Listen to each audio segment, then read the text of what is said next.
กิจกรรมลงเยี่ยมยามภาคสนามด่านนิเวศกสิกรรมสำหรับสื่อมวลชนอยู่แขวงจำปาสักได้สำเร็จลงแล้วภายหลังได้จัดขึ้นในระหว่างวันที่28-31 กรกฎาคมนี้โดยมีเป้าหมายเสริมสร้างความรู้เปิดประสบการณ์ภาคสนามและส่งเสริมการนำเสนอเรื่องราวด่านนิเวศกสิกรรมให้สังคมได้รับรู้กิจกรรมดังกล่าวจัดขึ้นโดย Great Laos Paka Participatory Development Knowledge Agencyคณะเกษตรศาสตร์มหาวิทยาลัยแห่งศาสตร์และแซดาลาวโดยได้นำพานักข่าวและสื่อมวลชนลงทัศนศึกษาแลกเปลี่ยนเรียนรู้เก็บกำข้อมูลจากสภาพตัวจริงและสัมผัสกับรูปแบบการผลิตกสิกรรมที่เป็นมิตรต่อกับสิ่งแวดล้อมในโอกาสนี้คณะได้ลงเยี่ยมยามและแลกเปลี่ยนกับสวนกาแฟสุริสาของชาวหนุ่มผู้ประกอบการกสิกรรมอยู่บ้านพักกุดน้อยเมืองปากซองและกลุ่มผลิตกสิกรรมอินทรีย์อยู่บ้านส่งนครปักเสการลงภาคสนามครั้งนี้ช่วยให้สื่อมวลชนได้เห็นตัวจริงถึงแนวทางการผลิตการสร้างมูลค่าสินค้าการปรับตัวของชาวกสิกรรวมถึงบทบาทของชาวหนุ่มในการพัฒนากสิกรรมยุคใหม่กิจกรรมครั้งนี้มีนักข่าวและผู้มีอิทธิพลทางสื่อเข้าร่วมจำนวน7ท่านจาก7สำนักข่าวทั้งจากศูนย์กลางและท้องถิ่นเพื่อนำเอาข้อมูลและประสบการณ์จากภาคสนามไปผลิตเป็นข่าวบทความวิดีโอคลิปสั้นเผยแพร่สู่สาธารณะท่านนางสุติมาบุญวิเศษต่างหน้าศูนย์พัฒนาการเรียนรู้แบบมีส่วนร่วมกองเลขาอลิแซประจำประเทศลาวกล่าวว่า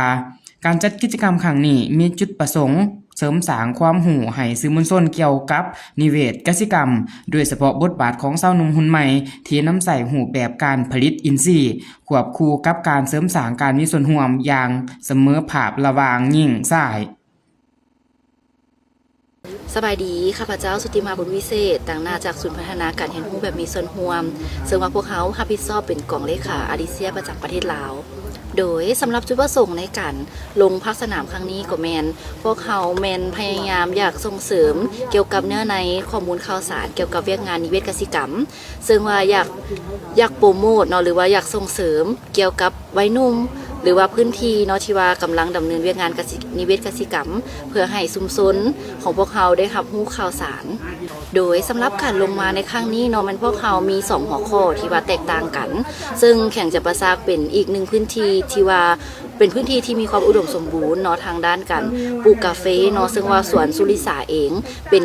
สวนของวัยหนุ่มเนาะที่เฮ็ดเกี่ยวกับธุรกิจกสิกรรมและอีกหนึ่งพื้นที่เนาะเป็นพื้นที่ของกลุ่มผลิตบ้านทรงเนาะซึ่งว่าเพิ่นเฮ็ดเกี่ยวกับการปลูกออร์แกนิกหรือว่าปลอดสารพิษนั่นเองโดยสำหรับนิเวศกสิกรรมเนาะเป็นอีกหนึ่งวิธีในการเฮ็ดกสิกรรมแบบยืนยงเพราะว่าเป็นการรวม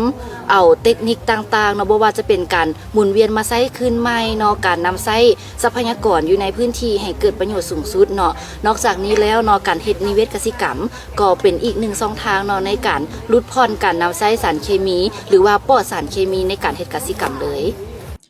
นอกจากนั้นการลงภาคสนามยังเป็นโอกาสให้แก่นักข่าวได้พบปะและสัมภาษณ์ผู้ผลิตโดยตรงเห็นขบวนการผลิตตัวจริงและสามารถนำเรื่องเล่าจากภาคสนามมาถ่ายทอดให้สังคมเห็นถึงคุณค่าของกสิกรรมที่ยืนยงการผลิตอินทรีย์และการอนุรักษ์ทรัพยากรธรรมชาติ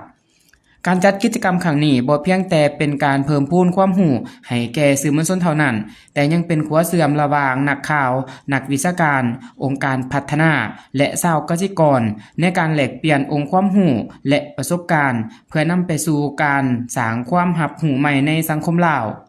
กิจกรรมดังกล่าวได้รับการสนับสนุนจาก Swiss Corporation แม่ของ AFD Agent Francis de Developmentและ European Commission ซึ่งเป็นภาคส่วนที่สำคัญในการส่งเสริมองค์ความรู้การเรียนรู้ภาคสนามและการสื่อสารเรื่องราวด้านนิเวศกสิกรรมในสาธารณรัฐประชาธิปไตยประชาชนลาวให้เข้าถึงสังคมอย่างกว้างขวาง